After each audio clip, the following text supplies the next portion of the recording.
అమ్మ నమస్తే. నమస్తే అమ్మా. అమ్మా హ్మ్. కొంతమంది హ్మ్. భర్తలు హ్మ్. అంటే నేను కామెంట్స్‌లో చూసిన ఒక మెసేజ్‌ని మీ ముందు పెడుతున్నాను. అలాగేనమ్మా. బయట బావుంటారు. హ్మ్. చక్కగా మాట్లాడతారు. నలుగురు అబ్బా! ఎంత మంచి వ్యక్తో హ్మ్. అనే కితాబులు, బిరుదులు అన్నీ ఇచ్చేస్తారు. అంట. హ్మ్. కానీ ఇంట్లోకి గుమ్ముడు లోపలికొచ్చిన కానించి రుసరుసలాడుతూనే ఉంటారట. హ్మ్. భార్య ఒకటికి ఒక ప్రశ్న రెండోసారి అడిగితో ఇక సమాధానమే లేదు. హ్మ్. సమాధానం లేకపోవటం చేతరింపులు. హ్మ్. బయట మాత్రం అంత ఓపికగా మాట్లాడతారు. ఫోన్‌లు అంత బాగా మాట్లాడతారు. ఇంట్లోకొచ్చేసరికి ఎందుకు ఇలా బిహేవ్ చేస్తారో అసలు వీళ్ళని ఏం చేయాలి? ఎలా మార్చుకోవాలి? అసలు అవకాశం ఉంటుందా? మారడం అన్నది చాలా కష్టమైనటువంటి విషయం అమ్మా. అవునమ్మా? చాలా కష్టం. ఎందుకంటే మార్పు తేవాలి అంటే చాలా ప్రయత్నం చేయాలి వ్యక్తిత్వంలో.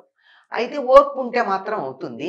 కానీ ఎందుకు ప్రవర్తిస్తున్నారు అన్న దాన్ని అర్థం చేసుకుంటే మార్చటానికి ఏ ప్రయత్నం చేయాలో తెలుస్తుంది. ఎందుకు ఎందుకు ప్రవర్తిస్తారమ్మా? ప్రవర్తిస్తారు అంటే మాకు వ్యాకరణం చెప్పేటప్పుడు యాక్టివ్ వాయిస్, ప్యాసివ్ వాయిస్ తెలుగులో లేవా అని అడిగారు.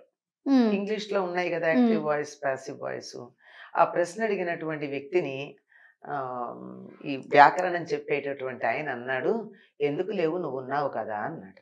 అంటే అదేమిటన్నాను. "నువ్వు ఇంట్లో ప్యాసివ్ వాయిస్, బయటకొస్తే యాక్టివ్ యాక్టివ్ వాయిస్. వాయిసు" అన్నారు. హ్మ్. అంటే ఇంట్లో నోరెత్తడానికి వీలు లేకపోతే బయటకొచ్చి నోరు చేసుకుంటాడు. ఆ!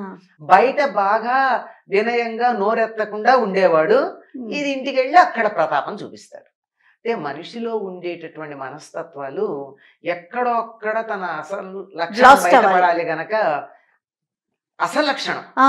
అది బయటపడాలి గనక ఇతరుల మీద పెత్తనం చూపించే లక్షణం ఏదైతే ఉందో, తన అధికారం చేసే లక్షణం ఏదైతే ఉందో, అది తను ఉద్యోగం చేసే చోట చూపించలేడు, మిగిలిన చోట్ల చూపించలేడు గనక ఇంట్లో చూపిస్తాడు. పడుతోంది కదా ఆ భార్య అని. హ్మ్. అది ప్రధానంగా ఉండేటటువంటి కారణం. అంతేకాకుండా ఇల్లనేది శాంతి స్థానం అని చెప్పారు. బయట ఎక్కడ ఏది చేసినా శకుంతల కూడా అదే చెప్తుంది. బయట ఎక్కడెక్కడ ఏ ఏ ఇబ్బందులు పడ్డా, ఎన్ని కష్టాలు చుట్టుముట్టినా, ఏం చేసినా ఇంటికొచ్చేటప్పుడు భార్యా పిల్లల మొహాలు చూసేటప్పటికల్లా ఆ సమస్యలు తగ్గి శాంతం వస్తుంది అని. అటువంటి శాంతం పొందే పద్ధతుల్లో ఒకటేమిటంటే, ఆ ఫ్రస్ట్రేషన్ అంతా ఇక్కడ తీర్చుకుని తేలికైపోతారు. అది.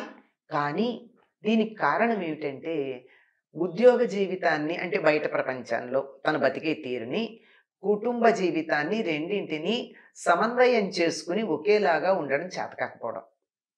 ఇక్కడ, హ్మ్. అక్కడ అలాగే ఉండొచ్చు కదా! అవును. ఇక్కడ బయట ఎంత ఓర్పుగా ఉన్నాడో, భార్య దగ్గర కూడా అంత ఓర్పుగా ఉండొచ్చు కదా! ఆవిడ ఏదన్నా చెడ్డ పని చేస్తే, తప్పు చేస్తే, ఆవిడ గయ్యాళై పోట్లాడితే ఏమన్నా తను మాట్లాడొచ్చు గానీ, అది ఏం లేకుండానే పెత్తనం చేయటం. ముందే తను అనేటివి ఏమిటంటే, ఎక్కడొక్కడ పెత్తనం చూపించుకోవాలి గనక ఇక్కడ చూపించడం. సాధారణంగా ఆడవాళ్ళ గురించి చెప్తారు ఒక సామెత. ఆ! అత్త మీద కోపం దుత్త మీద తీర్చుకుంది అని. అవునవును. అత్తగారిని ఏమనలేక చేతిలో ఉన్న గిన్నె కింద పారేసింది. ఆ! ఏమంటే పడిపోయిందండి అని చెప్పొచ్చు. ఆ! అత్తగారిని తిట్టలేక కూతుర్ని తిట్టడం. ఇట్లాంటివి అవునవును. ఉంటాయి కదా! భర్తను తిట్టలేక కొడుకుని తిట్టడం. ఇలాంటివి ఆడవాళ్ళ గురించి చెప్తారు. కానీ మగవాళ్ళు కూడా చేసే పని అదే. కానీ బ ఆ! ఎంతవరకు భరిస్తారమ్మా? అదే ఇంట్లో బయట ఉన్నవాళ్ళు? ఎక్కడ తన ఆధిపత్యం చెలామణి కాకపోయేటప్పటికి ఇంట్లో వాళ్ళ మీద చూపించడం జరుగుతుంది. హ్మ్. ఎంతవరకు భరిస్తారు అన్నది.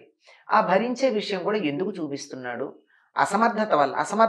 అసమర్థుడి కోపం ఎక్కువ అని ఓ సామెత ఉంది. హుహు. అసమర్థత వల్ల ఏమిటంటే నేను అసమర్థుడినని ఎక్కడనుకుంటారో ముందుగానే. అని ముందుగానే నేను గొప్ప అని చూపించుకునే ప్రయత్నం ఒకటి ఉంటుంది. బయటంతా వినయంగా తలొంచుకొని కుక్కలాగా పడుంటాడు. ఆ! అవునమ్మా. అది తెలిసి ఎక్కడ భార్య కూడా తనని అలా చూస్తుందో అనే బాధతో ఇక్కడ ముందుగానే. ముందుగానే పెత్తనం చేయడం ఉంటుంది. అందువల్ల తెలివిగల భార్య అయినట్టయితే అసలు ఎందుకు నా మీద కోప్పడుతున్నాడు? ఎందుకు అరుస్తున్నాడు? బయట ఫ్రస్ట్రేషన్ తీర్చుకుంటున్నాడా? అలసట తీర్చుకుంటున్నాడా? లేకపోతే అక్కడ చూపించలేని పెత్తనం ఏదో నా మీద చూపించటానికి ఇట్లా నన్ను ప్రవర్తిస్తున్నాడా అన్నది తెలుసుకోవాలి. తెలివిగలదైతే. ఇప్పుడు మనకేదో ఒక సినిమాలో చూపిస్తాడు. వాడు స్ట్రెస్ బస్టర్స్‌గా ఇద్దరు బాగా పహిల్వాలను పెట్టుకుంటాడు. హ్మ్. పెట్టుకుని కోపం వచ్చినప్పుడల్లా మిమ్మల్ని కొడుతూ ఉంటానని డబ్బిచ్చి. హ్మ్. అట్లా ఈ డబ్బిచ్చి వాడు పెట్టుకున్నాడు. డబ్బివ్వకుండా వీళ్ళింట్లో భార్య ఉంది గదా అందుబాటులో అని తన కోపాన్ని చూపించుకోవడం జరుగుతోంది. ఇందులో దేనికి చేస్తున్నాడు అన్న దాన్ని బట్టి ఈవిడ జాగ్రత్తగా ప్రవర్తించాలి. ఈ రకంగా బయట పెత్తనం లేక తన అధికారం చూపించలేక ఇంట్లో చూపిస్తున్నాడని అర్థం చేస్తే ఇంటి దగ్గర కూడా అతడు చాలా గొప్పవాడన్న మాట అనే భావన కలిగేట్టుగా మాట్లాడితే చాలు చల్లబడిపోతాడు. ఒకవేళ అదైతే అబ్బా మీరెంత బాగా చేశారండి, మీరెంత బాగా ప్రవర్తించారు, ఏదో చిన్న చేసింది, ఎంత చక్కగా ఉన్నారు, ఏదో ఒక మాట అంటే ఆ ఈగో సాటిస్ఫాక్షన్ అయి బయట ఏదో అట్లా నేను తలొంచుకున్నా, ఇంట్లో నేను నేనే పిల్లిని కాదు king Mehdi, I'm the Mehdi అని అనుకుని సాటిస్ఫై అవ్వచ్చు. తెలివి ఈ అమ్మాయి బిహేవ్ ఆ మాత్రం ఈగో ఈ అమ్మాయి వదులుకుంటే సుఖంగా ఉంటుంది. మరి కొంతమంది అసలు అలా అర్థమే చేసుకోలేరు. అది ఇప్పుడు ఇది కారణము ఇప్పుడు రెండు పక్కల నుంచి ఉంటుంది, ఈ కారణం కాకుండా కూడా ఉంటాయని చెప్పుకున్నాం కదా. అది తర్వాత ఈ అమ్మాయి గుర్తించలేకపోవచ్చు కూడా, భార్య, రెండు ఉంటాయి.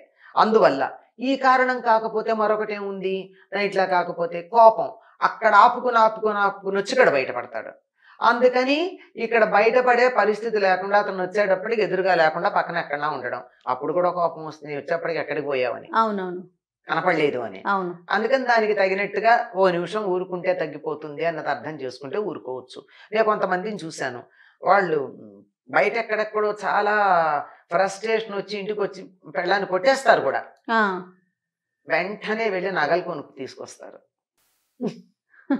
అంచేత ఈవిడేమనుకోదు, విడితే కొట్టాడులే అని, వాడి నేచర్ అంతే అని వదిలేస్తాం.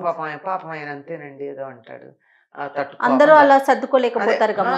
ఈ నగల మీద మోజు ఉంది కనుక, నగల మీద మోజు లేకపోతే నీ నగ అక్కర్లేదు, నువ్వు నీకు నీ దెబ్బనే పడను అంటారు.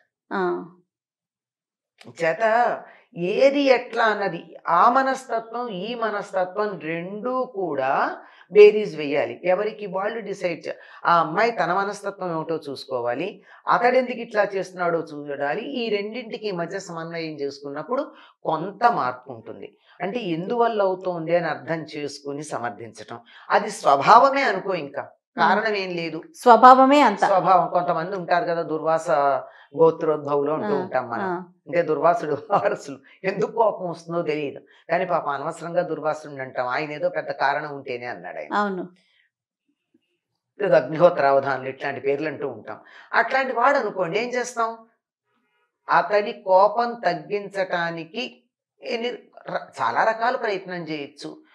వైద్యపరంగా చూడొచ్చు, ఆహారంలో మార్పులు తీసుకురావచ్చు, తన ప్రవర్తనలో మార్పులు తెచ్చుకోవచ్చు. తన ప్రవర్తనలో మార్పు తెచ్చి తేవాలి అంటే మాత్రం చాలా ఓర్పు కావాలమ్మా, ఒక్క రోజులో జరగదు. అలా మీట వేస్తే లైట్ వెలిగినట్టు కాదు, దానికోసం చాలా శ్రమ పడాలి.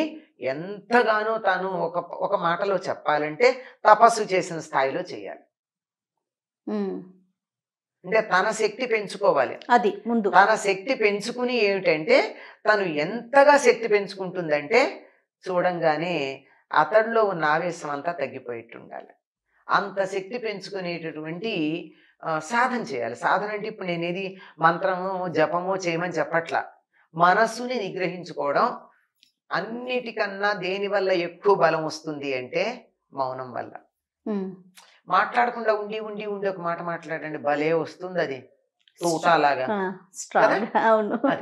అది ఒక్క మామూలు మాటకే కాసేపు ఏదో కారణంగా మాట్లాడకుండా మనం మాట్లాడితేనట్లా వచ్చేటైతే, ఈ నోటితోనే కాక పంచేంద్రియాలతోనూ మౌనం పాటించి ఒక విషయం నాకు కావాలి అని గట్టిగా మనం అనుకుంటే ఎంత శక్తి వస్తుంది.